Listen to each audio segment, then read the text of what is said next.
So now I'll be working on the top base and the zip holder. So the measurement for the top base is 17 inches by 2.5 inches. So the reason why I use 17 inches is that the measurement for the mouth of the bag is 17 inches for both sides. So I cut out two. For the zip holder, the measurement is 14.5 by 2 inches. So I cut out two zip holder, 19 inches zip cloth and lining. After that, I cut out the ring holder to hold the long handle. I cut out two by 2.5 inches. After that, I cut out the lining, and the measurement for the lining is 17 inches by 28.5 inches. So I'll be adding two inner zip to the bag as requested by my customer. I've cut out the material I'll be using and the zip cloth, which is 10 inches. The measurement for the material is 9.5 inches by 23 inches. After that, I fold it into two to get the midpoint. Now I'll be explaining how I was able to draft this out. The measurement for the length is 8.5 inches. And from the top to that line, I measure 1 inches and rule it out. So starting from the 1 inches line to the last line is 0.5 inches. After that, then I try to divide the width, stopping the line at 0.3 inches for both sides. Then I form a triangle shape at the edges. Now I'll fold the lining into two to get the midpoints. After that, I'll place the extra pocket on it at the middle. So from the top to that line, I measure 2.5 inches. After that, I will stitch the box round. I'm done with the stitching. Now I will cut out the middle.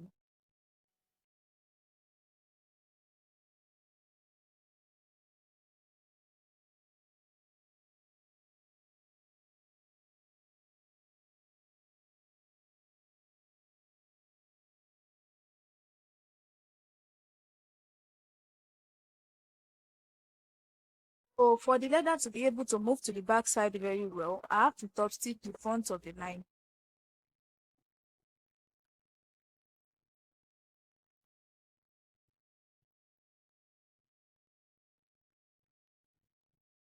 So can you see that with the top stitching of the lining, the leather is able to move to the back very well. After that, I'll place the zip cloth under it. Make sure you add your zip tip to it before placing it under it. Then I will stitch it round together.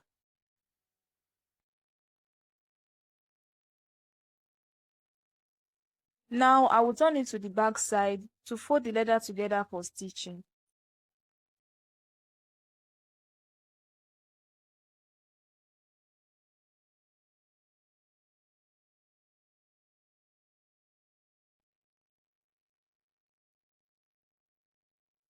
So I'm done sewing it round. You can see the way it look like. I'm done with the inner zip.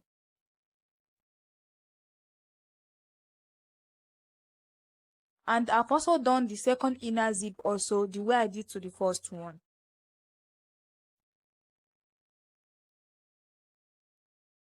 Now I'm done adding the two inner zip to the lining. You can see the way it look like, very neat and very spacious. Now I'll be working on the zip holder and the measurement for the zip is 90 inches. Now I will separate the zip cloth for stitching. After that, I will fold the mouth of the zip cloth to the back side a little bit and stitches.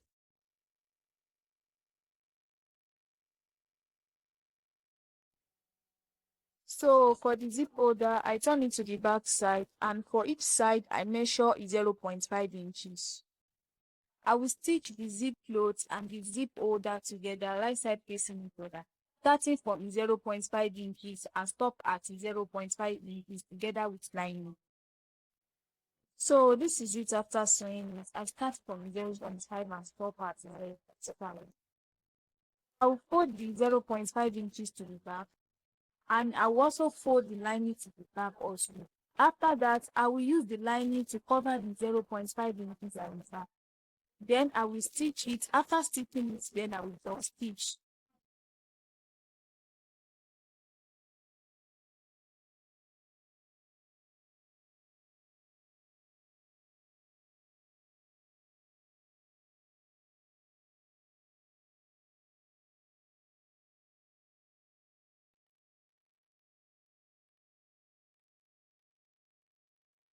So after stitching it, this is how it look like. You can see it's very neat together when I use the line to cover. Now I will take the zip holder, I'll fold it into two to get the midpoint. After that, I will take the top base also. I'll fold it into two and get the midpoint. Now I'll place the top base down and place the zip holder on it, right side facing each other, midpoint to midpoint, and stitch it together. After that, I will take the lining, I'll place it on it, right side facing it, and stitch it together. So after that, I will turn it over for top stitching. I'm done top stitching it. You can see the way it looks like. Now I will join the lining together. After joining it together, I will make sure it rhyme with each other. After it rhyme, then I will stitch each side. So after stitching it together, I'll come to the bottoms. Then I will measure 2 inches length by 2 inches wide. Then connect it together. Likewise for the second side. After that, then I will use the scissors to cut it out.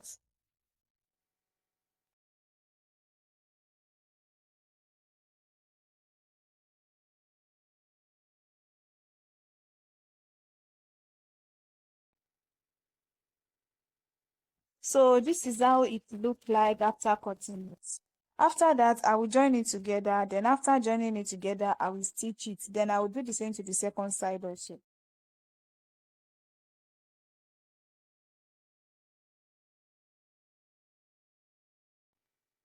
This is the ring holder I cut out to, and the measurement is 2 inches by 2.5 inches.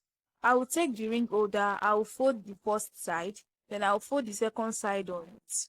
Then I will insert it inside the D-ring and fold it together, then I will stitch it. And I will take the bag and also the ring holder. I will place it at the edge of the bag, then stitch it together. So I'm done stitching it together, and I also trim out the excess to look neat. Now I will take the bag, I will put it inside the lining and make sure the mouth rhyme with each other. After it has rhymed, then I will stitch the mouth together. So I'm done stitching it together. You can see the way it looks like, very neat, and it also rhymes with each other. There's no essence lining, so it fits. So I forgot to explain that when stitching the lining together after folding it, stitch the first side completely, then the second side, stitch the top a little bit, then the bottom, stitch it a little bit, but don't stitch the middle because that is where I'm going to remove the bag out.